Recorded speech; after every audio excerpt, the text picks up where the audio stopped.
My wife called me a second ago, and she said, why didn't you tell me? I said, tell you what? She said, well, if Keith Urban comes over or Reba comes over, you go, hey, Keith Urban or Reba's coming over. And I go, that's cool. She said, you didn't tell me Rock and Rod was coming over. Mm-hmm. I swear to you, she just called and was like, I was leaving.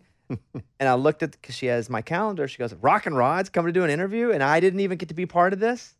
And so. Is this how she makes fun of me when I'm not around? I think I've not heard her refer to me as that. When did we find out your name was Rock and Rod? Was it your wife that told us? So no, we were playing basketball and somebody, my memory's bad. Who's from Paducah? Nick. My friend Nick. That's right. He listened to you growing. He freaked out because he listened to you growing up. Yes. Isn't that? I've never heard Rod on the radio. It's ever. I looked. Nick has. And I do want to get to your radio days, but I think first we should establish that Rock and Rod, if you're listening now, if you're one of the Rock and Rod fans, Rod is now like, if not the one of the king dingalings of country music, because what you decide determines so much about an artist's career. Now, you don't go, snap my fingers, your career is now made, but you affect a lot of things that affect their career. Is that fair to say? That's fair to say. What is your title now? Because all the titles always change. It's actually even more complicated than what I'll give you, but it's basically iHeart programming executives have an EVPP title, Executive Vice President of Programming for iHeartCountry. So there's other EVPPs. My EVPP status, if you will, is over iHeartCountry. iHeartCountry means 150 country radio stations, shows like the Bobby Bones Show, the Top 30 Countdown, Women of iHeartCountry, all the things that go under the umbrella of anything we do in country at iHeart Media and iHeartRadio. You're the head of country. Head of country. At the biggest company. That's the way to say it. Yep. Yeah. Yep. Because they always change the letters, and I don't know what the difference there's in letters them. and... So there's an EVPP of rock. Yes. And an EVPP of hip-hop. Yes. Okay. So correct. Yep. So you are... Hispanic, top 40. Okay. And with that power comes great responsibility. And yeah, that's Spider-Man, but that's also your job. Correct. As much as I'm like, hey, this guy's King Dingaling, like you really have to spend a lot of time even, probably going over your decisions many times before you make them, because it does affect an artist or a label or a manager's career just by you going yes or no. Would that be accurate? That's also accurate. Where'd King Dingaling come by? That's just when I see you walk in, I'm like, there's King Dingaling. Somehow I like that better than Rock and Rod. I like them both. Rock and Rod, King, you're King. Rock and Rod, you're King Dingaling here, 422 will come. And so, now we'll come back to that, because I do want to talk about your early radio experience. You started radio in what town? Ooh, started in little old Elizabethtown, Kentucky. Tiny town. Well, near what? About 30 miles south of Louisville. It wasn't a Louisville station? No. AM radio. You know how far those go. So you're in Elizabethtown, Kentucky, doing what on an AM station? Man, I was hired to host Solid Gold Saturday Night, which was the oldies show, 6 p.m. to midnight. They did music on AM? Mm-hmm. Yeah, we were an AC station, basically. On AM? Mm-hmm. We played Fleetwood Mac and Gloria Estefan. How crappy did that sound? Oh, probably really bad. Yeah. Just because AM doesn't have the texture, the depth. Yeah, we had AC on the AM and a country station on the FM. Wow. So how did you get hired as a host? If that was your first job? I was 17, had never been on the radio. I knew the news guy through some other stuff I was doing. So like the voice of E-Town, Ron Boone. He goes, oh, you should get a job in radio because there's a lot of radio jobs, and I'll hook you up with my program director. So I called him. But you didn't have a lifetime desire to be in radio, like at 12? I'd never even been at a radio station, never thought about it. So some random dude named Ron Boone told you should be in radio, and now you're running country music? Mm-hmm. I wanted to be a sportscaster like every other, 17-year-old dude. And we did high school basketball, football, wrestling, soccer. We did all that on the local cable TV channel.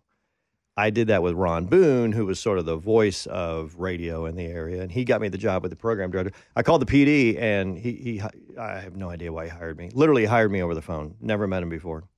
Did you have that same voice? The same voice as a 17-year-old? No. Hey, I'm Rod, Rock and Rod. No. Did you call me? I'm Rock and Rod. I do wonder, not to get sidetracked on that, I do wonder, especially the way we used to try to sound on the radio, if you sort of train yourself to sound, had I not been on the radio, would I have the exact same voice at my age now. I do wonder if we sort of trained ourselves to have that, if that makes sense. Hey, Mike, the movie you watch on Netflix where it goes back and forth from the two scenarios. Yeah, Look Both Ways.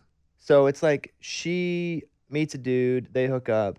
One scenario, she's not pregnant, and it's her living her life not pregnant. One scenario, she's pregnant, single mom. Yes. Okay, so we're going to do that with not one fictional scenario, but I want to walk through your career now and flashback to your career then, to go back and forth. And so just so you know why I'm bouncing around, that's kind of my vision for this. When you look back at your time here, when did you become the head of country at iHeartRadio? What year was that? Summer of 2015, 2 years after your show started. So from 2015 to now, what artists have you seen catapult the fastest after Luke Combs? Because I think Combs is the answer, right? Combs is the answer, and Morgan is trying to catch him. And as on fire as Morgan Wallen has been, really statistically speaking, number of songs, fastest on the chart, number of hits, he hasn't gotten to that level of number of songs that are hits. But he's trying, right? He's getting there. So Combs, Morgan Wallen. If I'm playing the game too, who do you put next? Like a Sam? He kind of came out of nowhere, and all of a sudden he was a star pretty quickly. So, Sam, but he started before Luke, and then he's Combs, right? Yeah, he started before Luke Combs, and then he sort of has taken more breaks.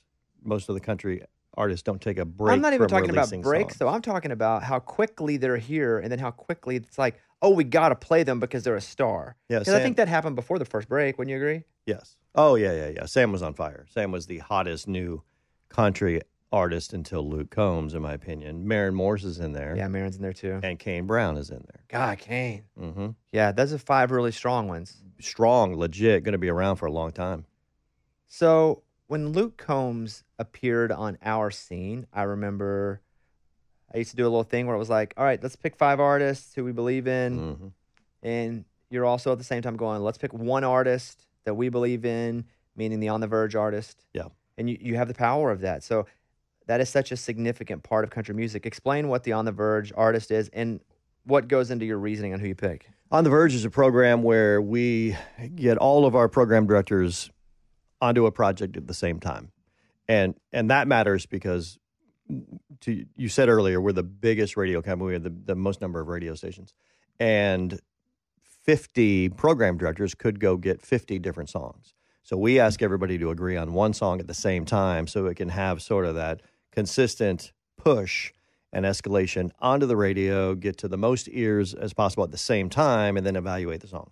And why that matters, too, when you said there's so many stations, there's a chart that's monitored, right? It's not just there's a bunch of stations so a lot of people hear it. Right. There's a literal chart that's monitored, and, if you have more stations that are monitored, you're able to move it up the chart monitored faster. Meaning literally electronically, they listen to them, and when a song is played, a computer catches and says, okay, we played Luke Combs, we played Maren Morris, and all of those spins then spins, meaning all those plays of that music on those radio stations determine where they are in the chart. So I would imagine, again, and I've only been ankle deep in this situationally, that it maybe dirty's not the word, but I imagine there's some politicking going on because that's a significant thing for a new artist. The biggest thing a new artist can get. Yeah. Politicking is probably the right way to say it. And that's what labels are paid to do, promote their artists. But yeah, the politicking comes from, how do you promote better than the other guy? How do you make your artist, your project, the song appear or seem like it's more relevant, going to have a better track to success than everybody else? So politicking is probably right. That also probably, you started to say the word dirty. I mean, I associate the industry with just being dirty in general, which you probably don't as much as I do. I just get angry at everyone all the time. Yeah.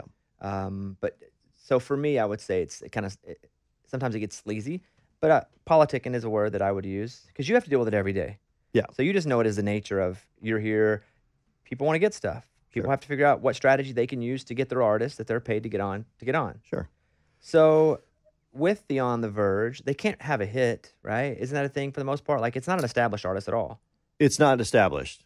We've often thought, does it matter if they've had a hit or two? But to date, you're right. No artist that we've picked has had a hit or even a half a hit, if you will. All I remember something Luke that Combs sort of crying worked. in the studio when we told him. Oh, yeah, legit. He was on the air. He started crying. Well, it's always, we have a long list of on the Verge folks, if you will, people that were part of the program. And it's easy to look back and go, of course you picked Luke Combs. But at the time, it wasn't, of course. It was like, we feel really good about it. And, of course, that's a lightning rod. Most of them have been very successful in terms of the song we pick with that artist. Marin. Marin was fantastic. Who were some of the other big ones you can think of that you think On the Verge gave him a good old... I think Dustin Lynch was the first. He was before you or I came to Nashville. I believe he was the very first On the Verge. That obviously worked well. Sam Hunt was On the Verge. I should have the list because it's pretty fantastic. I mean, again, the rate at which our programmers collectively pick the song, and you put 50 people in the room, 50 people are not going to totally agree on a song, but we try to get the one that's got the most kind of action around it that everybody agrees is going to be a hit.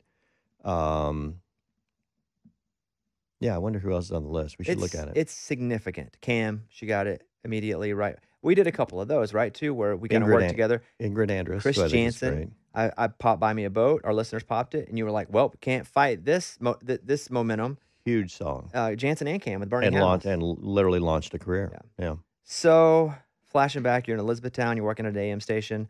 You are hosting some gold show, right? Like Solid Gold Saturday night. Now, is that like a disco, or is that like old gold, as in like big hits from the past? Yeah, it was kind of everything. We played, all that Motown from the 60s and some of the disco stuff from the 70s. It was basically a Saturday night party show. Did you develop a love for radio, or did you go, I can't believe I get to do this and get paid? Both.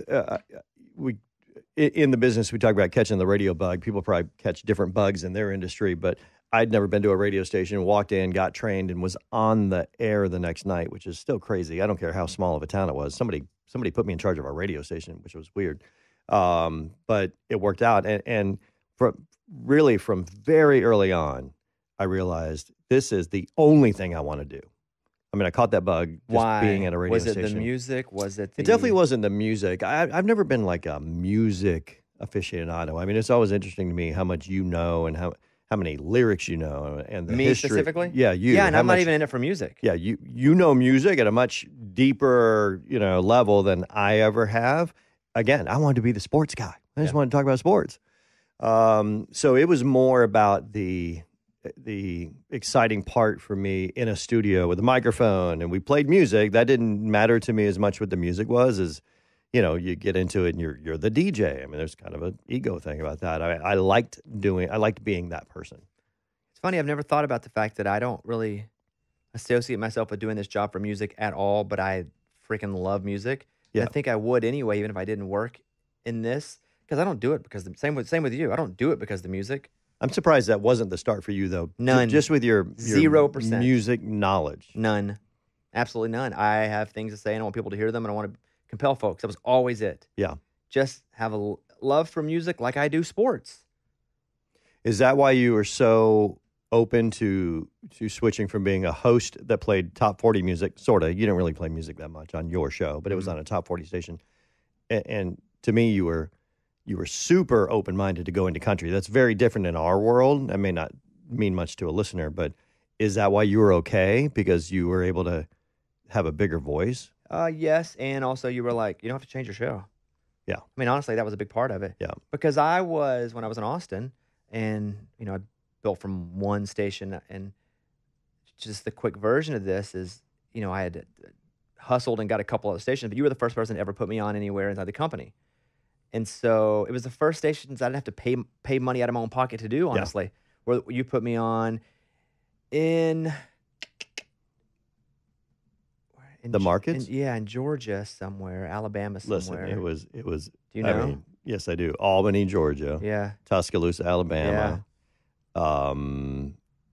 Should have been. I think those Florida. were the first two, though. I mean, there were several that came. Yes, and soon after that. But you were the first person to ever tell me, "Hey, you're good enough to do this, and we should be using you because we can also get better by using you." First person ever, and I've said this many times, but that's why you spoke when I got put in the Radio Hall of Fame. Who else am I going to ask? My friend, and also the first person who ever believed in me.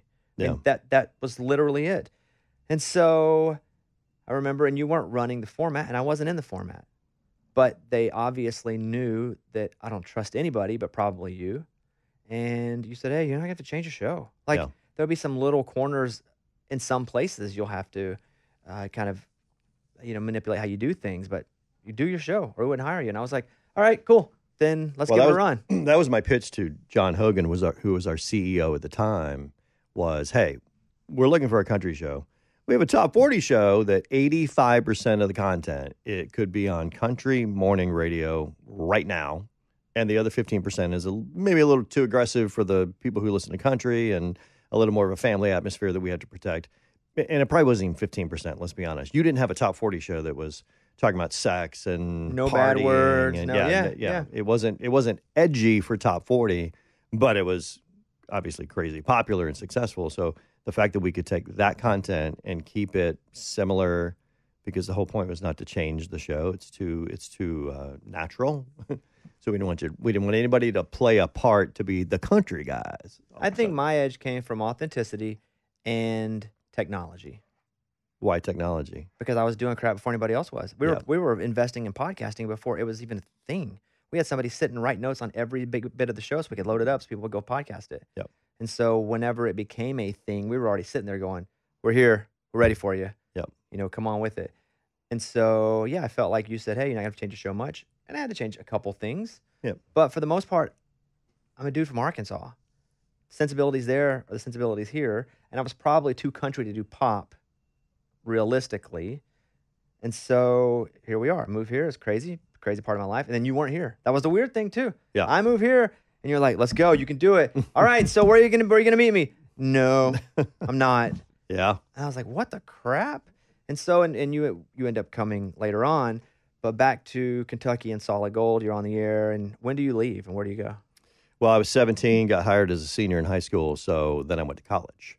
And my goal, and happened fairly quickly, was to go to Kentucky, UK, in Lexington, and then just start hitting I don't know why I decided then, or how I even knew I needed to talk to the top 40 program directors, but there were 2 radio stations. And I pitched both PDs on putting me on the air. And the smaller, less successful station agreed to hire me. So you didn't get a job before you left? Like you didn't go, I'm going there, I'm going to start sending tapes over and beg for a job? No, I was going to go to college, and I had other part-time jobs, but I wanted to continue this cool radio thing. I was, in my mind, I'm like, oh, that's cool. I want to keep doing that. So you moved to Lexington? Moved to Lexington, got a degree in communications, really just because that was the closest thing to broadcasting. They didn't have a dynamic broadcasting school thing to go to. But that was just kind of check the box. I was always going to go to college. Go to college, check the box. It was more important to me to get the job at the radio station, so I had a full-time job in college the whole time. I was doing nights on the top 40 station. Your day-to-day now, different than when you were programming individual stations. Do you have any sort of music log? Like, what do you do? I mean, I know what you do macro and like what you oversee, but like, what are you? Because it's weird when a position gets so high up. Like, what do you do every day from 9 to 5? A lot of people probably wonder what I do. The people who pay me, maybe. I do program some stuff via music directly every day. So I program the iHeartCountry channel. That means other things, but there's an iHeartCountry channel on the iHeart Radio app that is, last I checked, the most listened to channel on the app, which is cool. Right? Really? So of all the app, the iHeartCountry channel more than anything else? Yep. Pretty cool. Got the most different people listening to it. But our show's on in the morning there too, right? Your show is on. That's a big factor, hopefully. 100%. Your show is the morning show. We have other hosts through the day that are across the country.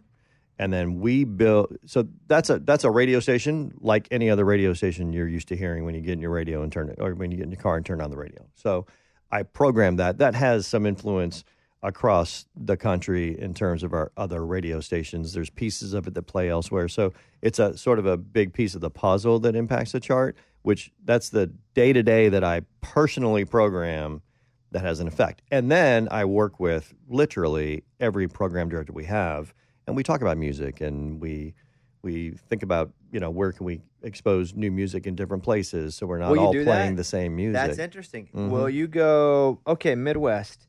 We're looking at Michigan, Wisconsin, Iowa. Will you take a section of the country and go, okay, we're going to do Bailey Zimmerman here and see how it just what the research says? Literally, he's who I was picturing as you're asking the question. He's from Central Illinois. So it would make sense that it could start out of the Midwest. Now, he's had an amazing start from a streaming perspective, and a lot of stations are paying attention across the country from coast to coast. But absolutely, we feel like there's certain music that pops in different parts of the country first. You know, Midland was able to do more in Texas. They were from Texas. Granger Smith came out of Texas and had easier access to radio stations playing music there. For the most part, once you're Luke Bryan and Blake Shelton, everybody's just adding the music. But we encourage more and more, let's find the people who make sense in an area to give it its best shot there. And obviously you're not going to put on 18 new artists all from Minnesota in Minnesota. Right. But there possibly could be someone who is getting their first radio shot. Maybe they wouldn't get it on a national brand. Or maybe they only get it on one station, but instead you can go, this is a section of the country we feel good about, and we're going to give somebody a shot that probably wouldn't get a shot. Minnesota, Noah Schnacky is from Minnesota. So our program director in Minneapolis, Greg Swedberg, you know him, put him on that radio station and played it a lot. He gave it a shot out of Minnesota. That's much more, and I won't call it local, but localish than I actually imagined it being, that you're making decisions based on regions and people from regions and the tastes of people in those regions or relationships they have with artists because they've been local for a while. I don't think I knew that. Yeah. Well, I think even a couple or a few years ago, we realized that we had gotten away from it, meaning the industry of radio had gotten away from it. And we've had this conversation with our programmers across the country to for those folks to let us know who's coming out of Fresno, California, or wherever, and really encouraging them. I think too many programmers have sort of gotten caught in having to play we want to play the biggest hits, and we want our PDs meaning the program directors, to know that they have absolutely the green light. And beyond that, it's like, bring that music to us that we should be paying attention to, and let's try it. So you're saying you don't hand a piece of paper down. Oh, you go, yeah. Everybody, this is a national piece of paper. You must adhere to it line for line. Correct. Some radio companies do. I always thought that was some urban legend. No, that's true. That's true. Because I knew There's one company in particular, and I don't really want to call names. It's just not beneficial enough. Nobody will know who we're talking about. But there's a big radio company that has done it and then stopped doing it, and they're doing it again. So, and they do it in country. The country stations are sent a list. Here's what you'll play and how often you'll play it. I think iHeart gets a bad rap as the one doing that. Yeah.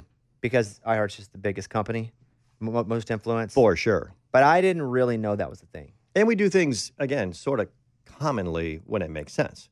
If Luke Combs puts out the song he just put out, it's not like we have to talk anybody into playing that. We all play at the same time. So, yes, it's easy to appear that you're all doing it at the same time because somebody's telling you to. But we really don't.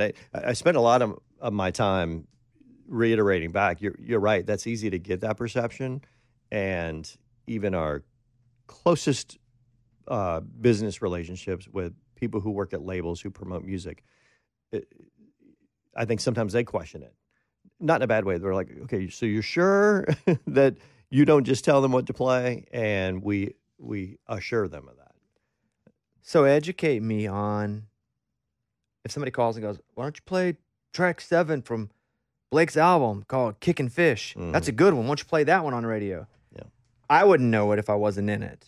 And I say that, I get that call a lot, and every 6 months I'll do it on the air and be like, okay, here's how it works. But educate me on how a song ends up on the radio, because it's got to go through a lot of steps before that. Sure. Well, it really starts outside of our industry being the radio industry. It starts from the artist and probably the manager working with the label, meaning the folks that run Universal Records or Warner Music Nashville. They go to their label, and they've got people who work in A&R who are picking what they think are the best songs in terms of, we think this sound has the best chance to be a hit, typically on the radio or wherever else they're pushing music. So songs come to you already like, this is the song. Correct. Here's 11 songs, pick whichever one to play on the radio. Correct. It's a single song from an album or the next single from the album. And they say, we think this has the best shot. We hope you agree because we're going to push this. Now, as a program director, either on a national or local level, I can go get a different song. But if I'm going to be the only one playing it and everybody else is playing the song that a bunch of people who are experts in their own field have picked, then you're always sort of just going to be an outlier. And you're not participating in the song that's most likely going to be a hit. And it's hard to change a single song's trajectory by being one or two or just 5 stations. Correct. It almost has to be a unified front as proposed by the record label. Correct. So they come to you, they say, this is the single, Kickin' Fish. I just made that up. So they bring you Kickin' Fish, and you're radio, you're the guy. But does every single get pitched to you? Like every single one of them? From every artist? Yeah. So they all every song comes to you, but then what do you do, especially if it's a new artist? Well, I mean, that's a loaded question. We at any given time, there are probably 75 to 90 songs being pitched.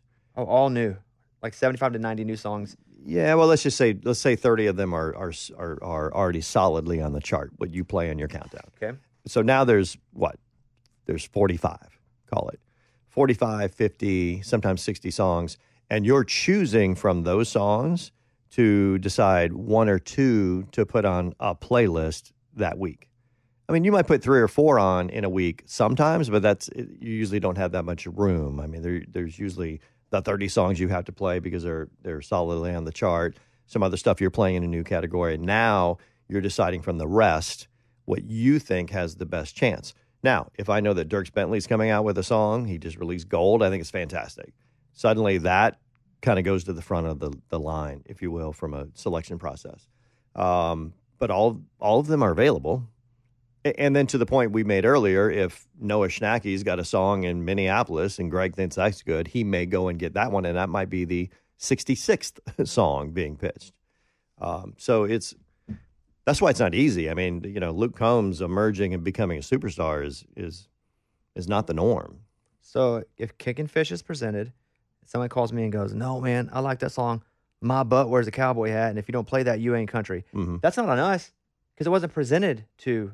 For the most part, radio. Right. Mm-hmm. It wasn't even an option because anyone in radio knows if they play it, they're by themselves.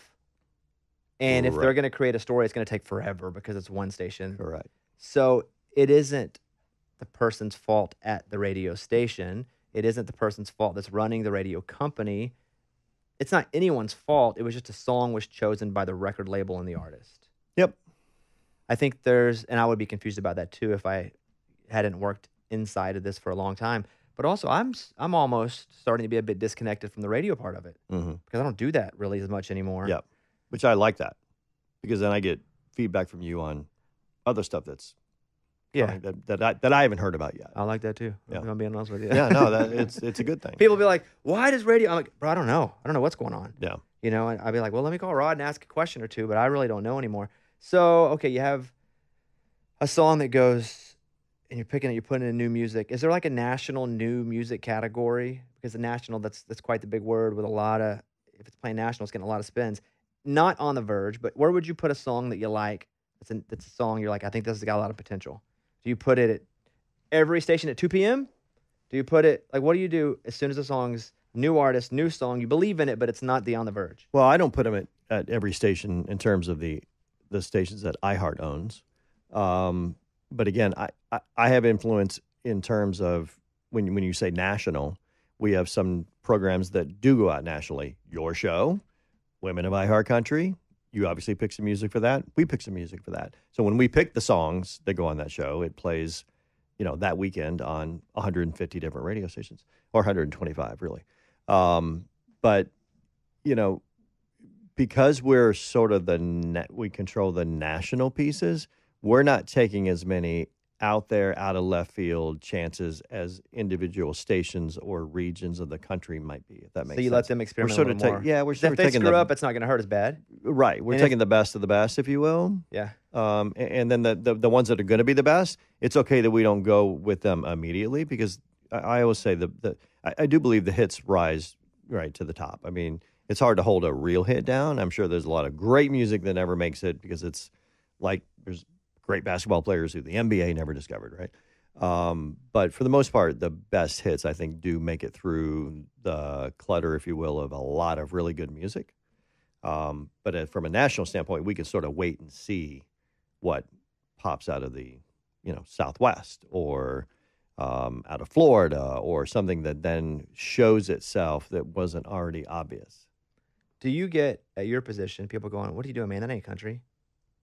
For music? Yeah. Oh, yeah. It's still, that sure. reaches you. Oh, yeah. Mm. Who would tell you that?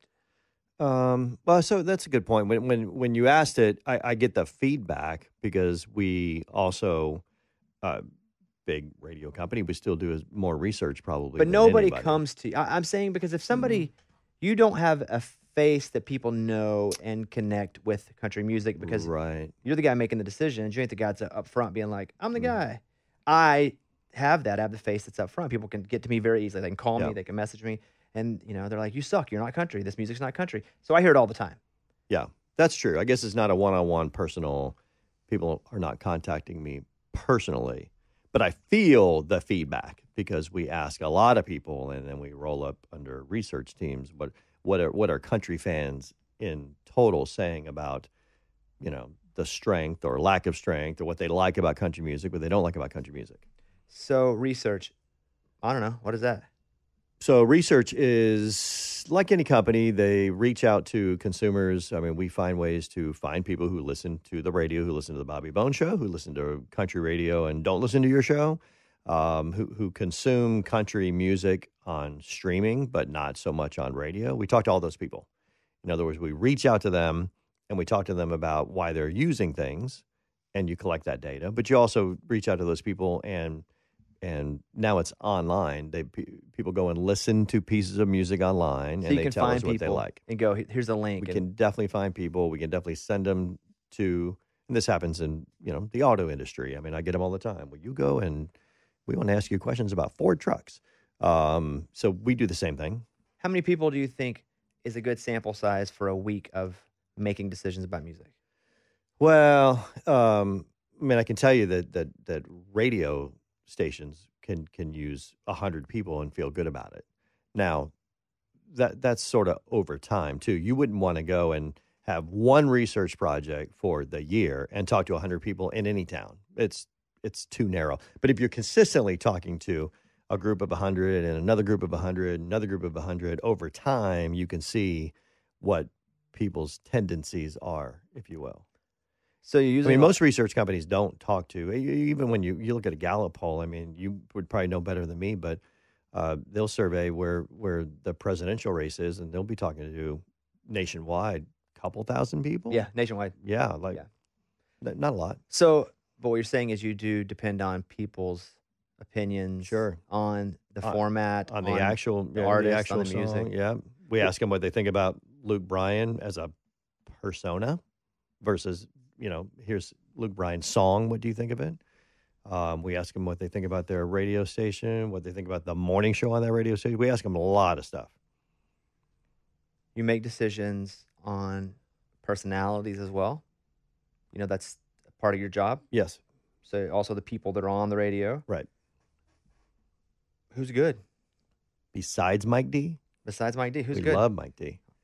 I only want like 5, though. I know. And you're going to people. Forget the right. one that should be on the list. Absolutely right. This happens to you all the time. I will tell you who I messaged, and you can actually talk about her and say her name and stuff. But I hit you up the other day, and I said, hey, there's somebody that I really admire what she's doing on the air, and she's branched out into sports. And I was like, let me get. I've only met her once, but I was like, let me get her number. I want to call her and tell her that I'm jealous of what she's doing because it's super cool, and she's inspiring a lot of folks.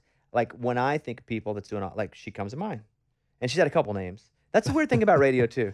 Well, yeah. People have, and so Well, I've had Rock and Rod and Head Dingaling or whatever you King call it. Dingaling. That is your current name. King Dingaling. So, okay. Where does she work? Not Madison. She's in Milwaukee? Milwaukee.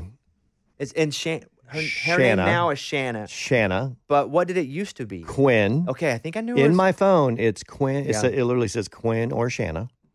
I'm not sure why she has 2 names. I don't either. I would put her on that list for me of people that I think is doing really great things right now. And I think had you not sent that, don't get mad, Shanna.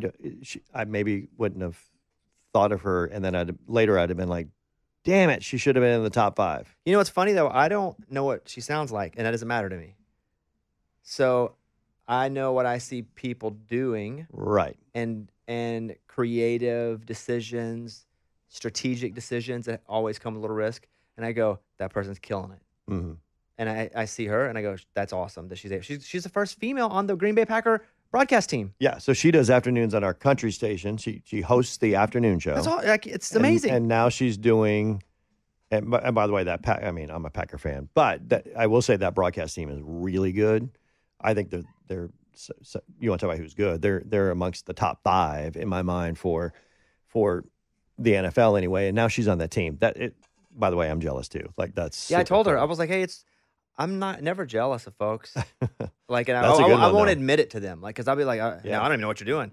But like, I was like, I'm openly jealous because that is so cool. The only other person I tell that to is Charlamagne. We're dearest friends, and I'm like, I'm freaking so jealous that you get to do this, and I have that jealousy, but it's such a healthy, respectful jealousy. Mm-hmm. So I list her. Okay, give me somebody else that's good. That's doing things where you're like, okay, they could do this here on the radio. If they wanted to go and do it in the streaming podcast world, they could do it. Like, just like a talent that you go, there's something there, and there always will be something there. Well, one of the first that comes to mind is Waz. He does mornings with Carletto. Waz is the host, if you will, of the country morning show in Cleveland. Do you know Waz? Mm-hmm. He was in Raleigh for a while.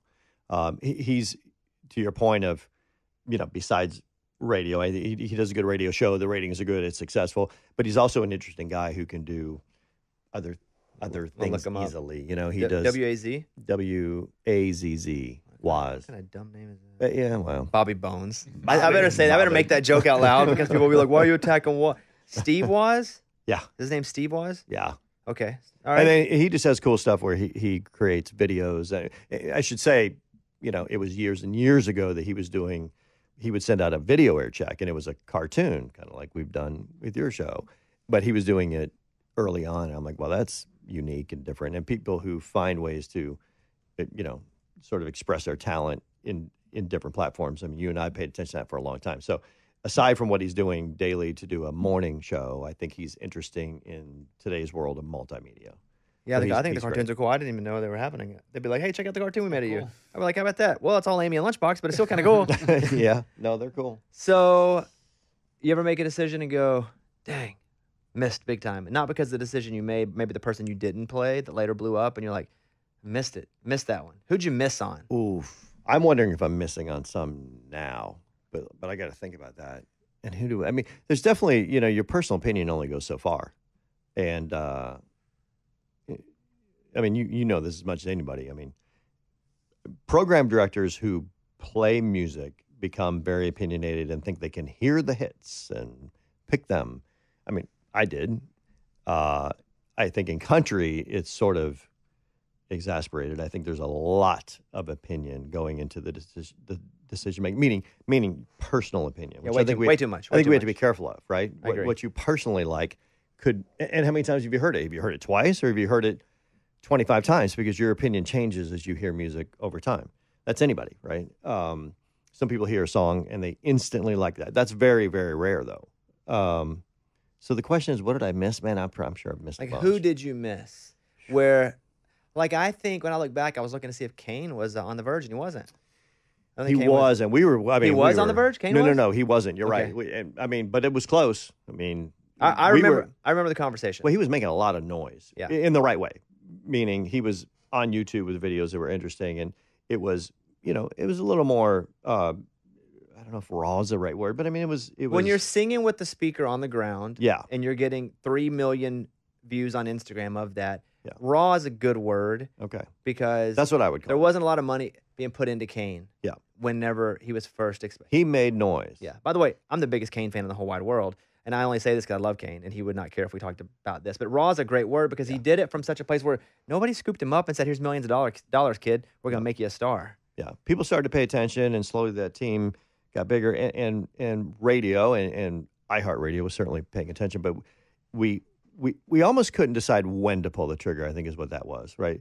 It was a matter of which song was going to be the one to sort of expose him to America. and that was hard to find. With Luke Combs, it was a little more everything was lined up. He had record company ready to go. He had all of the bats ready to swing at the same time. With Hurricane, which again was an easy to hear song that had was going to sound great on the radio and probably be a hit. Yeah, he's organized. Oh yeah, it was very organized. It was ready to go. Ready. Do you get calls constantly from artists?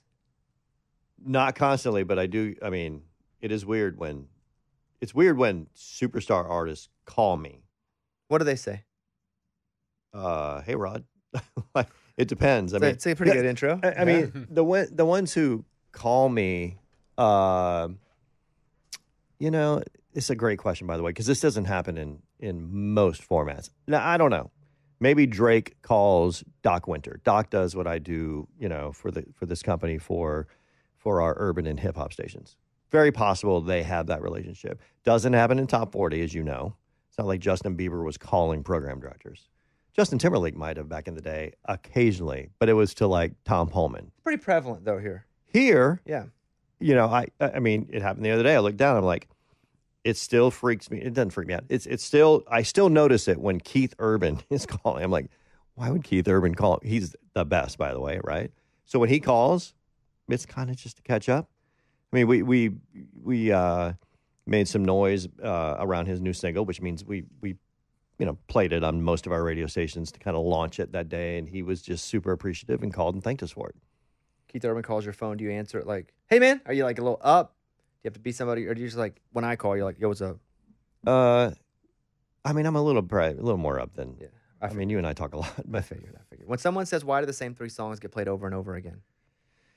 So that the most people in a given hour, day, or week have the best chance at hearing the most popular song. So if we play a song at 1 o'clock and you get in your car at 1:10 and we don't play it for the rest of the day, you're like, why isn't my station playing my favorite song? So you obviously can't play a song every 10 minutes. So there's this fine line between how many different songs can you play and how fast can you play it again. Because some people get in the car and they've got a long drive, or they listen at work and they listen for 3 hours. And if they hear the same song twice, they might say to themselves, "Oh, I already heard that song." That might annoy them. But typically, if it's a popular song, you don't mind hearing it again. Typically. In pop, we played it a lot more. I feel like we really, like every hour, 15 minutes almost, it felt like. That's probably the math. Yeah. I mean, that feels like that's what it was. Yeah, I know the math, but yeah, that's probably the math. Do you graduate from Kentucky? Yeah. With what? I had a BS in communication, communication skills, journalism. I guess the BS is in journalism, minor in sociology. Are your parents proud? Of that? Yeah. That's a good question. I'm telling you. Like at that point, you're 22, 23, are they like? So at that point, I was full-time in radio, and it was just a matter of get the degree. I didn't go to my graduation. I was like, I don't want to go. So I was so focused on career, and I was just getting college done to say that I had the degree and put it in a frame, and I couldn't tell you where that is now.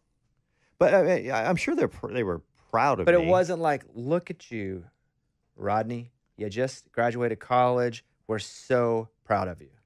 It wasn't about college that they were proud of. I think at that point, everybody was sort of into this radio thing and what's that going to be, and they were super proud of that, right? I mean, that's probably what they were. If my mom was telling anybody what's up with me, I'm sure it was a radio update, not that I was about to graduate. Your parents, if I'm correct, they met and then got engaged a few days later? 3 days. True story. That is not made up. It's weird. 3 days. Now, what do you think about that?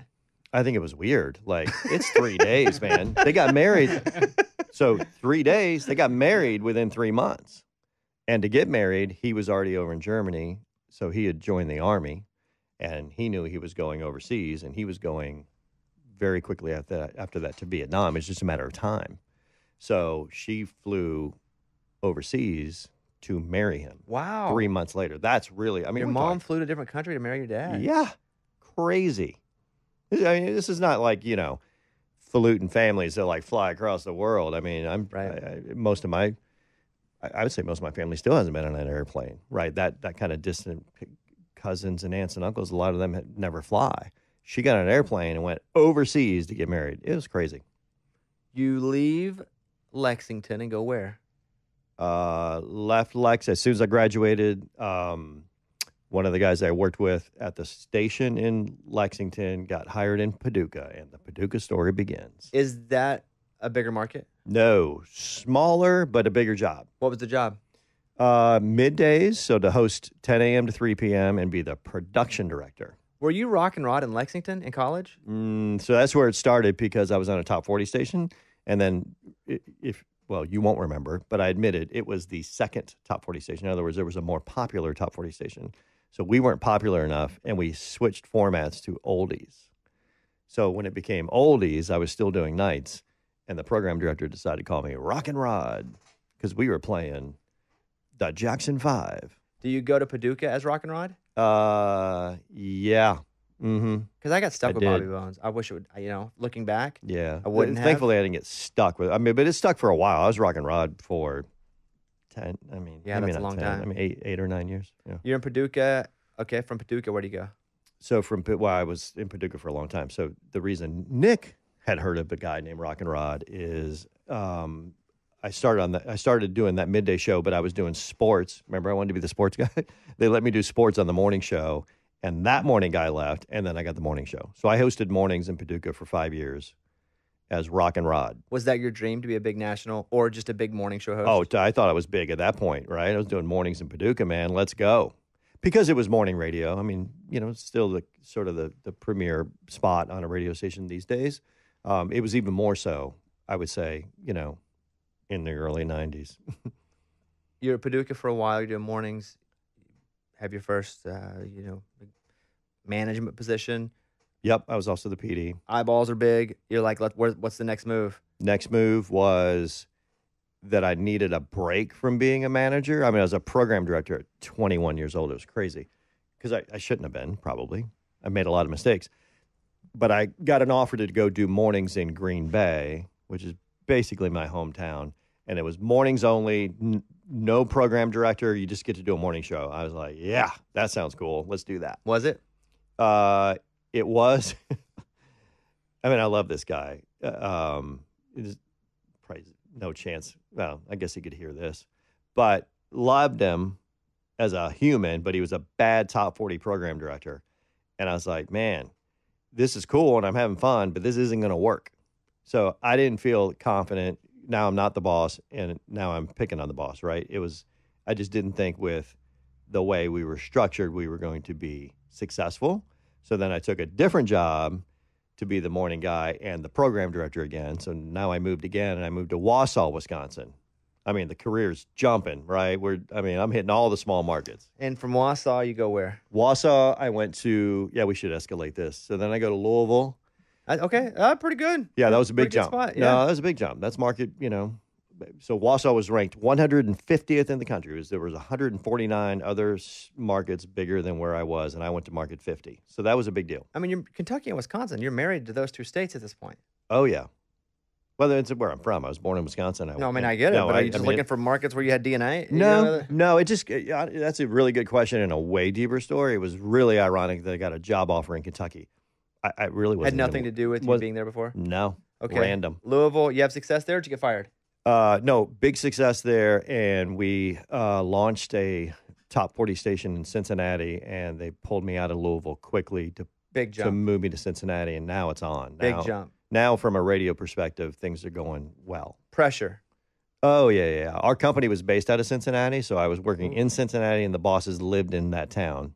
Your pressure's high. Program director? Program director of a top 40.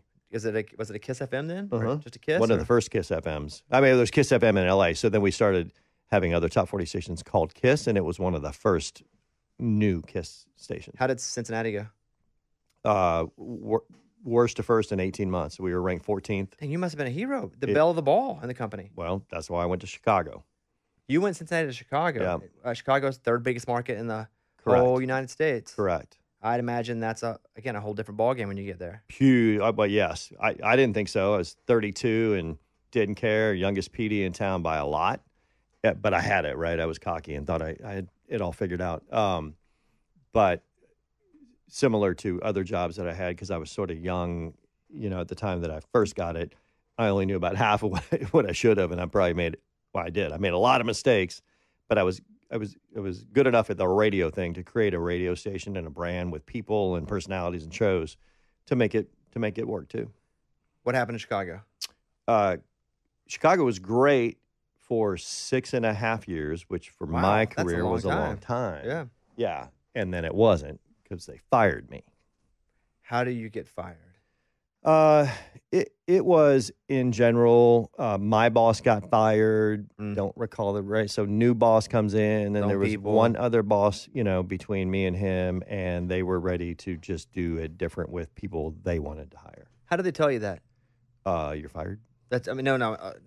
They don't just go, you're fired, and then it's over. Like, do you get a call going, we need to see you at 9 a.m.? Do you go, hey, we'd like to see you? What happens? I mean, I got a call. I found out I was getting fired, which was interesting. Yeah. So you knew. Well, I found out I was getting fired, so then I waited. Oh, no. I waited to go back to work after the ratings came out because I at least figured the ratings would be good. I guess getting fired, though, for not cause, meaning you didn't pee on the secretary. Correct. And you had a good 6.5 years there. That's not, you're not blackballed. You're not unhireable. No. Did the company want to put you somewhere else because they understood how important you were? After they fired me, yes. But right after, within a couple of days, they were talking to me about. Within a couple of days? Days. Jeez. And so where do you go? Miami. And what do you do there? So I went to Miami to run primarily, again, the Top 40 station. That's what I did for a living, right? I was a Top 40 program director. And I was in charge of a couple of other stations at that time. That, ironically, one of them was Hispanic, reggaeton at the time, and a couple of other formats. And then quickly after being there, I was put in charge of all 7 stations in Miami. And we sort of had an incredible run with the Top 40 station there. When I first met you, you flew into Austin, Texas. I was doing mornings. I never met an executive before. No executive had ever talked to me before. I thought it was a big deal. I remember going to have dinner at True Lux and not the one downtown where a lot of riffraff. Yeah. We went to the one a little north in town. I was very nervous. You weren't nervous. I was. It was a huge day. I'd never met an executive before. I mean, of course, I was petrified. You were going into Waco, which was your market, which I got later on as well, which you gave to me. And so what was that job, and where were you living then? So I was I wasn't. I moved quickly to Cincinnati. The Miami job went so well that then I got this executive job you're talking about. So, but I got to back up because I don't think we talked when I was the program director in Miami, but Never. I wanted to use your show or parts of it on Y100, and I was trying to figure out how to do that. In Miami? Mm-hmm. But what do you mean parts of it? So what about me, though? Because I didn't know you until you came. Michael Yo told me about it, though. He's like, you got to hear Bobby Bones, man. And then I listened, and I'm like, oh, yeah, we should use the Bobby Bones show other places, like Miami. And I was trying to figure out how to do that. This is before the technology that made it easier and way more common. I just couldn't figure it out at the time. I didn't know how to get that ball rolling. I did not know Michael Yo had ever said anything nice about me. I know he didn't say anything bad. I never met him because he left Austin. He was the night guy. Right. There was one other night guy that was quickly there in and out, and then I was doing nights in Austin before mornings, and I always thought Michael Yo was awesome. Yeah. Sounded good. But I never sounded good, meaning you didn't listen once and go, that guy's got a heck of a voice and a heck of a delivery. I mean, really? People don't say no, they don't say that now, and they don't say that then. So why would you hear a 25-year-old with a Southern accent who really doesn't talk that well and go, got to have them somehow? So there was something about my brain that turned. We used to all talk, we used to have a voice, we bring it down as deep as we could. I mean, it was, everybody tried to be that guy. And there was something about unique voices to me, even when I was sort of young in helping build radio stations, that I thought was more interesting. I mean, I hired Java Joel. I don't know if you're familiar with Java, but if you think you don't have a radio voice, he definitely doesn't have a radio voice, He has a right? pretty solid delivery, though. his delivery is good, but Yeah. it's a sound that Definitely that a was sound. not acceptable, if you will, to a lot of program directors who wanted everybody to sound Higher pitch voice. very high pitch. But yeah, I loved it. I hired him. So I hired him. I hired Mac at Night twice. I hired people who didn't sound like radio people because I thought that was different. So this will go way too nerdy into programming radio stations, but there are voices of radio stations, right? The big 98, right? The big guy who comes on, it's like that big 10 in a voice row coming at you. Mm-hmm. Yeah. So on the last couple stations that I ran day to day, I took the voice guy off and said, no more of that. Let's just use people who talk like Bobby Bones to do our sweepers and our liners, as say the big 98. And I thought early on something triggered in me that we needed to be more real and more natural. I don't know why. I mean, maybe it was a research project and I noticed something, or maybe my brain just clicked that I should do that. So for me, when I went to listen to your show, because Michael Yo said, you got to hear it, and Mark Chase knew about it at the time, and we talked about you in Miami, and I had no idea we were talking about you, and I went to listen to it, and I'm like, yeah, that's cool. That's great. The vibe, the energy, the realness, the natural, the anti-radio sound that was also then the content was compelling and interesting. I was all in. So I had that in the back of my mind. Then I get the executive job. I'm still paying attention to what you're doing, and you're self-syndicating, and you're on in Wichita, and the ratings are screaming huge. And I just wanted to reach out and be like, okay, what are we going to do here? Because you need to do more. It shouldn't just be you syndicating your show throughout Texas and kind of that area into Oklahoma and Kansas.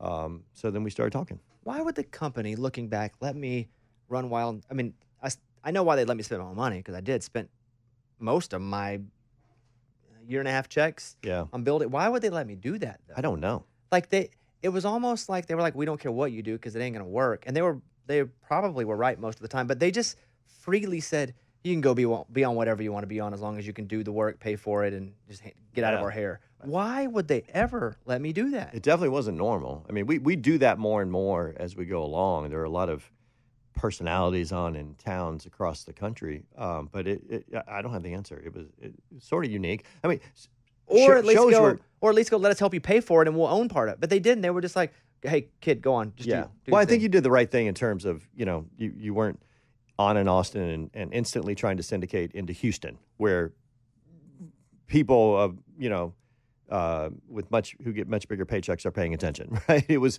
you were able to syndicate into towns across Texas. Very small towns. Beaumont, Lubbock, Tuscaloosa. Yep. I mean, it was those, but that's all who would have me. Trust me, I'd have been on Houston immediately. I'd been like, hey, for sure. Let's go. But when you were doing it on your own and kind of like sliding, into home under the tag, like it was like, I agree. I don't know why, but it worked because you were able to really Wichita was the game changer for me. Still not the biggest market around, but great sized town. It was right? a game changer for me. It was a game changer. Yeah. Because the ratings, even today, like it's like nothing you see. Why are you so popular there? That's the question.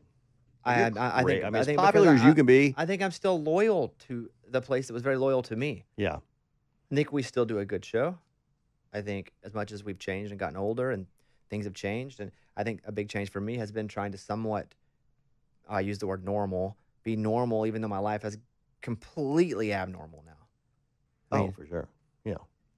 Yeah, there's nothing normal about you. Nothing. I mean, there was nothing. People would always go, man, you just, sometimes I worry you're not going to be relatable. I was like, guys, I've always been nuts. Yeah. Neurotic. Like the ways people relate to me are how I got here, meaning how I grew up. Yeah. But I'm bonkers in the head. For sure. And so I was never the guy that you just related to by listening to his thoughts. Yeah. It was always the guy you related to because he understood. I'm using me as a third person here. He understood kind of what you're going through and what you've been through. And I think that was always the way I'd create a relationship. And then hopefully I would just be entertaining and compelling. But I think Kansas in general, Wichita specifically, I think I've just been super loyal to them. I go back. Yeah. I'm vocal about it. Same thing with Austin. But when I say it's popular, I mean but it won't ratings, always be, right? But it won't always be. It definitely won't always be. I mean, it's been 15 years. Well, the 16th is always the bad one. So that's what they say. You're. How do you get here to Nashville? I would say a lot of it had to do with your show. So that launched in 2013. you came in and the country world is like, what the heck's going on here? Yeah, it's ugly. You're not a country boy. What's happening? I mean, you were a country boy. I got in trouble every week. But yeah. Oh, I remember. It was really bad. Yeah. And I guess because it was largely my idea, I was sort of the executive in charge, unofficially for the most part. But if something was going on with the show, I got the phone call. Because I trusted you and I would listen to you. That helped. And I would listen to others, but I would listen with, they don't really know what they're talking about, so I'm going to hear you. Well, I appreciate that. But it's because we connected early, right? And at least had trust in each other, loyalty in each other. And then, like, if you're going to, I never thought you had ulterior motives with me.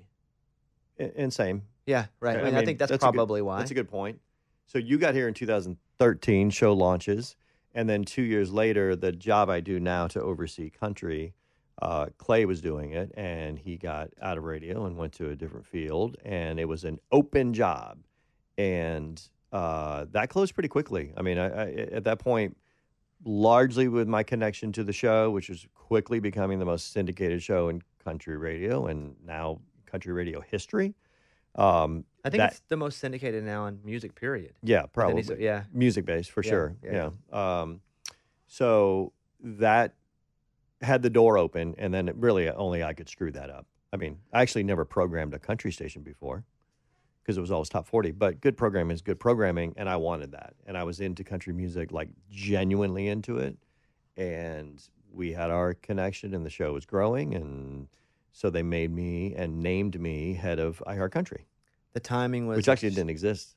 Yeah, true. That iHeartCountry launched in 2015. Yep. I think it was extremely fortunate for both of us that the show had turned a corner and wasn't just growing, but was then starting to be successful. Thank God.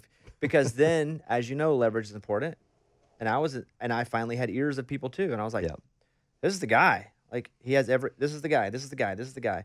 And they brought you here, and now you've been here 7 years? 7 local. I mean, again, attached longer than that, but you were attached before I got here. Yeah. You and I. Oh yeah. I played golf in Austin, and you were like, "Man, we gotta get you on some country stations." Even before this was even a thing. Yeah.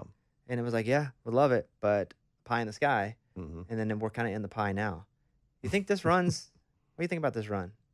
To date, or I don't know.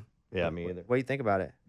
Well, it's funny. You talked about the Radio Hall of Fame. I can't believe that was 5 years ago. I don't think I talked about that here today. Maybe not. We talked about it when I walked in. Yeah. You're in the Radio Hall of Fame. That's true. No, we did, because you said you... I don't think it was on the mic, though. Oh, sorry. Because there's a picture out there, and you said that was 2017. Well, we went to Chicago, and you were inducted to the Radio Hall of Fame. Oh, I said he spoke at the Radio Hall of Fame. That's right. You did. You spoke when I was inducted. And that's crazy that was 2017, 5 years ago, 2017. Mm-hmm. So it was 5 years ago.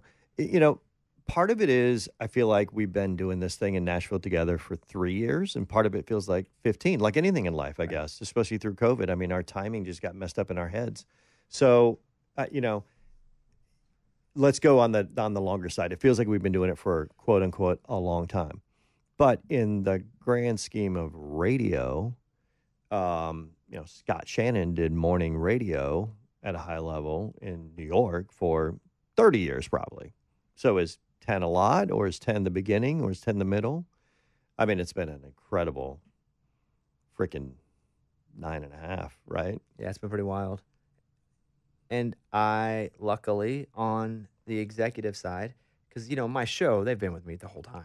Right. Amy, Lunchbox, except for, when I was still figuring out who I was, way back in Austin before I was able to hire Amy, but Amy, Lunchbox, even Eddie at this point, him and I have been friends even before the radio show. Raymundo was an intern. Mike was an intern. It's just a whole, I like to keep my crew and I like to see them grow, I like to watch them get better, and they make me better. But even on the executive side, it's been like me, you, and Jen Limegruber the whole time. Mm-hmm. That's also, I think, well, I guess we'd have to compare how often does that happen. But for us, it's been awesome in terms of we do feel like we're in it together, right? You and Jen in the trenches the whole time, and even when I know I'm getting reprimanded for something, I know it's either you guys have to do it, or I let Jen do that, or it's for a reason I probably don't understand all the different parts. And I know that I'm not in a lot of times because I'm being protected by you guys. Well, that's true. Good point. We'll run cover for you sometimes. But that's fine. That's also part of our job. I mean, things can seem can have misperceptions outside of what we're doing daily, and sometimes we have to talk to the people that I report to and say, "Well, no, hold on. Let me reset this for you on what this feels like, looks like." It's very important what iHeart does in Nashville. I mean, we have a lot of partnerships and business conversations that happen every day, and your show is a big part of that. Most people now, and really for years and years and years, but as of now, if you're country music artist, country music wannabe, country music superstar, you want to be on the Bobby Bones Show. So that is, that comes up daily in my job, and you're not the only part of my daily job, right? Like there's a bunch of other stuff going on, but nothing gets mentioned more than the Bobby Bones Show and some guy named Bobby Bones. Well, what gets mentioned to me most is Rod never answers his phone. Yeah. It doesn't matter who it is. Like, we can't get a hold of Rod. And I'm like, well, listen, when Keith Urban's calling him 3 times a day, what do you expect? I pick up Keith's call. The future of the format, let's say the future in the next 3 to 5 years, musically, what are you thinking, guessing, it's pure guess is going to happen? Pure guess is going to happen is that the sonic branding of country is different, right? What I mean by that is whether it's Dan and Shay on the pop side or Chris Stapleton on the traditional side, the sort of amount of music and different kinds of sounds that are allowed in, if you will, is wider than ever, meaning we're sort of accepting of more different sounds. I think we've reached our limit and maybe even are going to narrow it in the next 5 years. And I think country music will sound more like country music from 10 years ago for the next 5 years. I do. I think that there's just a more pure music. We've been dealing with beats on songs for a long time now, and I hear artists who were using those stop doing that, and it's all real instruments and things like that. And country's going to be country. As wide as it can be, it kind of ebbs and flows in sound. I mean, Shania Twain probably wasn't very country, right? When her big hits were out, they were also top 40 hits. So we have that always in this format. But I would say for the next 5 years, it's going to sound a little more like what country gets credit for sounding like. 3 final questions. I don't think you agree, by the way you looked at me on that. I don't care. Yeah. The people will decide. Even though you have a big hand in decision making, you make your decisions based off what the people like and their tastes. Yeah. And so yes, and not that I don't care. It's just there's only so much that I can care and control. Yeah. And so I'll never be the guy that nails the music exactly. I like what I like. Some of it I really like in country. Some of it I don't at all. But that's not my thing. It's not my personal opinion that makes these radio stations go. Yeah. And as long as I can come on and be compelling, I don't care if they play a song or not. You can play Frank Sinatra records. Well, true. But yeah, I mean, country music is my original. That's my OG music. Yeah. But I've never gone, well, I should be the voice of country music. Like, as far as I should tell everybody what they like. Yeah. But it's interesting you're Makes seeing sense. more of that because you see it on a macro level, the sonic parts of it, the instrumentation. That's pretty cool. I like it. Well, and you see just the artists who have made the most noise and sort of had a career launch, whether it's Luke Combs. Yeah. I mean, Kane Brown, he obviously also has pop songs, but he can get pretty country. I mean, he sounds like a country boy. He's very country. Kane's a country guy. Morgan Wallen? Yeah. Right? Lainey Wilson. I think people I know they love her sound. So I think that sound is going to be more prevalent than it has in the last couple of years. All right, final 3 questions. Yep. Quickly. Why did you hate the morning corny?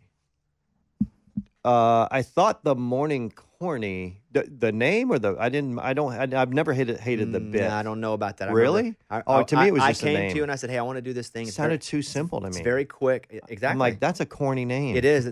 Yes. I said, hey, we're going to do something called the morning corny. It's going to be super what? simple, That's throwaway, very quick, top of the hour. You're like, ugh, I don't know. I'm like, just trust me on this. And you're like, well, okay. And then we did it. And listen, I don't know if it's about to die or not, but it's had quite a run. Oh, yeah. No, listen, I don't remember not liking the bit. There's nothing to it. It's literally nothing. But I like the execution of Right. it. Like, I like the... Okay. Yeah. It actually makes me laugh even when it's not funny, usually because of the reaction in the room. What's the craziest / dumbest / riskiest thing that I've done where you felt, well, that could be it?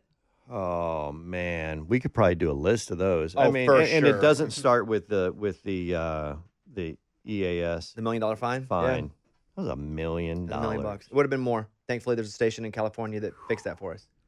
$1 million. Yeah. That's crazy.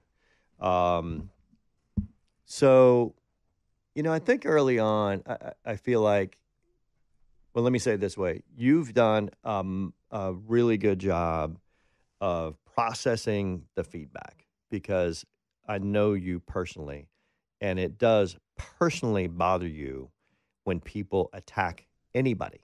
Like, I've seen it. You protect people that you're loyal to when they get attacked, and social media allows people to get attacked. And even the bit from your live show the other night, was there was a bit about, what all the comments on social media. And I was really worried that you would get pulled into, a Twitter battle, and it was so personal to you that you couldn't let it go. And I'm like, I just need you to let it go. And you've learned as a human, if you will, how to take that, understand it. A lot of it's just BS, right? People are just throwing it out just to be just because they got nothing better to do. And you would take it so personally because it is a personal attack, whether the person means it or not. Now you feel it. And I think because you felt it, you understand that how the sensitivity over how Caitlin gets it. And you're fiercely protective of that, like you should be. But I think, and I'm sure she's learning the hard way, but you have, and your response to that now, it gets harder as we go further along through life with social media. And I think you've overcome that in a very quick, powerful way. Because that could have caused problems, right? By the way, it could have been Twitter war with not only listeners, but artists and wannabe artists. Listen, I fought with everybody, right? Yeah. No doubt. I fought with everybody. Final question. Did you think I'd ever get married? Yes, but I don't know why. Let me think about that. There's this piece of me that thinks you're way more normal than you are, right? Meaning, people are. It's part of why people are intrigued with you as a persona, right? As a celebrity, as a host, because the rest of us are just too boring to be interesting every day. And that's hard to ground somebody. But I know you personally enough to know that there's a grounded dude in there too. And it's probably this dynamic of how you were raised and the way your life has gone and the people around you and relatives and not relatives raising you and being integrated with you, friends coming and going. But I know there's a grounded guy who can get married, which you have now. And now we've seen Mike Deal tell me if he's like honest enough, or maybe he said it, like, and we've seen her bring that out in you when we're just hanging out, which is awesome. Because if I ever said anything along the way, I wondered if I'd ever get married, because I never even met anybody who I thought there's a possibility to marry. So then I thought it was just me. So that probably is what I'm like, yes. And I'm like, well, did I? Because yes, because I knew you to be a person who could be married. But yeah, if I go back in time, how would you find her? Like, who would fill that role the right way? Any conversation we had that was long in my office or if we'd go eat somewhere or whatever, because we're together a lot randomly, would be, how's it going? Like, what, you think you'll ever, like, relax, slow down, settle down? Which is a bit the opposite, I think, of a lot of managers to their subordinate. Right. Where it's Can like, you do more? Yeah, right. Where it's like, we need you to do more. Yeah, I need you to just slow down every time. We need you to make sure that you're getting this I would think at this point, you don't worry about that. But I think sometimes you worried that I was so much like that I might burn out or pop. Well, for me, it was frustrating, but not in a negative way. It was frustrating for you that I didn't feel like you were understanding the success along the way, or feeling the success. Never. You're like, nope, not good enough. Got to keep going. Yeah, never. And I'm like, well, hold on. Stop and realize what you've built in a very short amount of time. And then 2 years later, and I've said to you a couple of times, and I think you said, how have I mentioned Scott Shannon twice in this, right? I've never even met him myself. But you met Scott Shannon once, a long time radio guy. And I think he reiterated what I said, which was enjoy the ride. And I think now it's Caitlin. It's meeting Caitlin, getting married to Caitlin, being with Caitlin. You're enjoying the ride, in my opinion, watching you more than ever. And that's what I wanted for you, was to enjoy it. So you don't have to look back on it. Like, enjoy the successes while the successes are happening. I was going to give out your Instagram because we often wrap that, but I don't want people messaging you begging for spins. Oh, by the way, last time, I mean, and I get it. We talked a little bit more about how to pick music, and I just got berated by the people who are music fans. You can never play enough different music for music snob, fans. but yes, go ahead. I said what? You said you missaid music snob. You said music fan, but yes, this not, yeah. Well, it's people who the active music seekers didn't like anything what I said about picking music on the radio, which is understandable. It's just a different thought process. But yeah, the social media lit up. I'm just going to leave you off this. I'll end with two things. One, you still use the name Rod Phillips, even though that's not your name. It was your on-air name. You can't. It's hard to shake a name.